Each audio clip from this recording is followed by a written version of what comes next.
नमस्कार, Hindustan news daily में आप सभी का स्वागत है।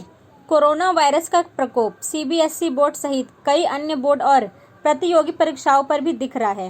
लॉकडाउन में जहां सभी स्कूल और कॉलेज बंद है, ऐसे में बोर्ड की बची हुई परीक्षाएं कराना बड़ी चुनौती बन गया है।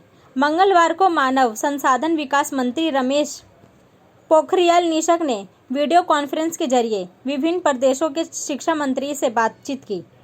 इस वीडियो बैठक में दिल्ली के शिक्षा मंत्री मनीष सिसोदिया ने रमेश पोखरियाल को ये सुझाव दिया है कि 10वीं और 12वीं के स्टूडेंट्स को भी 9वीं और 11वीं क्लास के स्टूडेंट्स की तरह इंटरनल एग्जाम के नंबरों के आधार पर बिना परीक्षा दिए ही पास कर देना चाहिए। हालांकि अब ये देखना होगा कि क्या मानव संसाधन विकास मंत्री रमेश पोखरियाल निशंक दिल्ली के उप मुख्यमंत्री मनीष सिसोदिया के सुझाव को स्वीकार करके 10वीं और 12वीं बोर्ड के स्टूडेंट्स को बिना एग्जाम दिए पास करते हैं, या फिर अपने सोमवार के बयान के मुताबिक 10वीं और 12वीं बोर्ड की परीक्षाएं लॉकडाउन खत्म होने के बाद स्थिति सुधरने पर आयोजित करने का निर्णय लेते हैं। बैठक में उन्होंने सभी राज्यों से अपील की कि वे बोर्ड परीक्षाओं की उत्तर पुस्तिकाओं के मूल्यांकन की प्रक्रिया शुरू करें और सीबीएसई को अपने राज्यों में छात्रों की उत्तर पुस्तिकाओं के मूल्यांकन की सुविधा प्रदान करें। उन्होंने बैठक के माध्यम भोजन को लेकर भी जानकारी दी।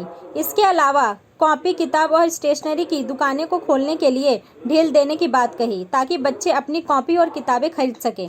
बता दें कि बैठक में ऑनलाइन शिक्षा, एकेडमिक कैलेंडर इत्यादि जैसे शिक्षा के कुछ प्रमुख बिंदुओं पर चर्चा करने के लिए मंगलवार को केंद्रीय मानव संसाधन मंत्री रमेश पोखरियाल निशंक ने देश के सभी शिक्षा मंत्रियों की वीडियो कॉन्फ्रेंस के द्वारा मीटिंग बुलाई थी।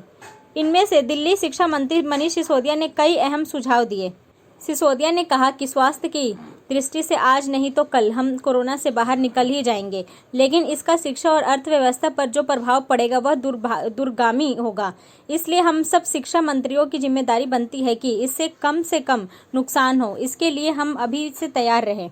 जिस तरह 9वीं और 11वीं कक्षा के लिए इंटरनल असेसमेंट और अब तक हुई परीक्षा के आधार पर बच्चों को मार्क्स देकर पास करने का निर्णय लिया है, वही निर्णय 10वीं और 12वीं के बच्चों के लिए भी लिया जाए, क्योंकि निकट भविष्य में सोशल डिस्टेंसिंग को देखते हुए बची हुई परीक्षाएं कराना संभव नहीं होगा। इस खबर में बस इतना ही। ऐसी खबरों के लिए हमारे चैनल को लाइक, शेयर और सब्सक्राइब जरूर करें। धन्यवाद।